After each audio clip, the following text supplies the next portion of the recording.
So, you finished with your first go around Midgar and you're gearing up for your second?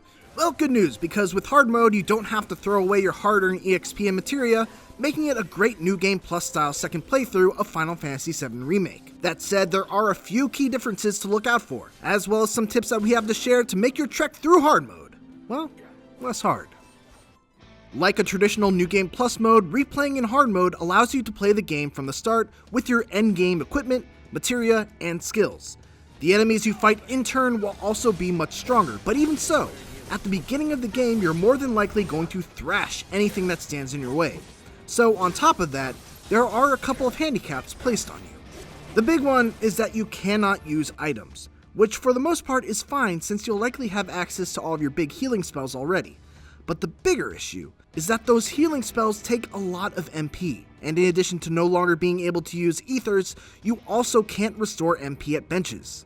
This is where the real challenge of hard mode comes in, because now you need to approach combat a little bit differently. If you just carelessly use spells, especially when it comes to healing and using the most powerful Gauss spells, you're gonna find yourself MP starved and in a very tough spot. Fortunately, there are a couple of ways to mitigate the amount of MP you need to use for healing at least. The Chakra and Prey materia are two materia that never really saw much use out of me in my first playthrough because the standard healing materia is so strong, and when paired with Magnify, there was really no need for them. However, in hard mode these two materias are essential, because they are the main ways to restore HP without having to spend MP. I won't give up. That's not to say that you should never use healing materia, but rather, you should now think about whether you need the immediate large health restore of a Cura or a Curaga, whether you can get by with a small health boost from Chakra, or whether you can spare 2 ATB for an MP-less Prey.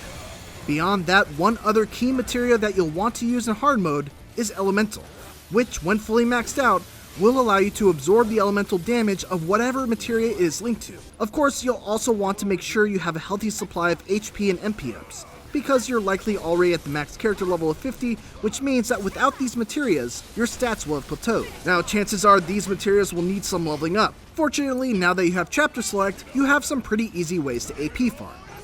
There are a couple of fast ways to AP farm in the endgame of Final Fantasy VII Remake, but my personal favorite is to Chapter Select over to Chapter 17 and play through the first 5 minutes or so to get to the Shinra Combat Simulator. Load up Cloud with the Fire and Magnified Materia combo, a First Strike materia, and then load up Barret with another First Strike, and fill the rest of the slots with whatever materia you wish to level up. Then choose the 2-person team vs High Flyers mission.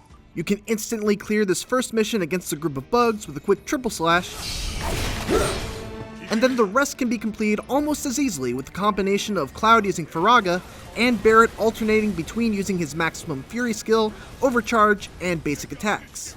The only tricky one is this last fight against this Drake, which will reflect magic attacks back at you. If you have the gil to spare, it's often better to just give up this fight and retry the mission because you keep all the AP you earned up to that point.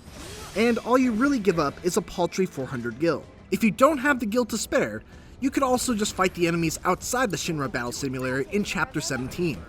These guys respawn after a short while, and there's a bench nearby too, so you can just get into a rhythm of nuking them with fear spells, running back to sit at a bench to restore your MP, peeking through the window to see if they respond, and then doing it again and again and again. It's a bit slower, but it doesn't cost any gil, and since you can use 3 people at once, you can fill up materia on 3 characters at once as well. As much as you're able to reduce your MP usage, you'll still need to use it, and as such you need ways to restore it. The best way to do so is via the Shinra boxes, which have a chance to contain MP restoring Mako shards. If you don't get a Mako shard, or if you're just in desperate need of more MP regeneration, one thing you can do is save after breaking a bunch of boxes and reload the save. Once you do, the boxes will be back, and you'll have the same MP from when you saved. This takes an annoyingly long time, so I'd recommend only really doing so if you're truly in need. Also note that Aerith has a skill called Soul Drain, which absorbs MP from enemies and more MP from staggered enemies. Since she's going to be your main magic dealer anyway, this is an extremely useful skill to have on hard mode, and should probably be something on her shortcut menu. This, of course, is a general tip throughout Final Fantasy VII Remake regardless of what difficulty you're playing on, but it is especially important on hard mode to not waste MP on magic spells that enemies aren't weak to. If your enemy is not weak to an element or magic spells in general, you really don't need to use MP on them, unless they're also resistant to physical attacks. Hard mode, more than anything, is about resource management, with MP being one of your most crucial resources. And that's all I've got. Hopefully these tips helped you out. Thanks for watching, and for more Final Fantasy VII Remake tips, check out my general combat guide. And for everything else, keep it here on IGN.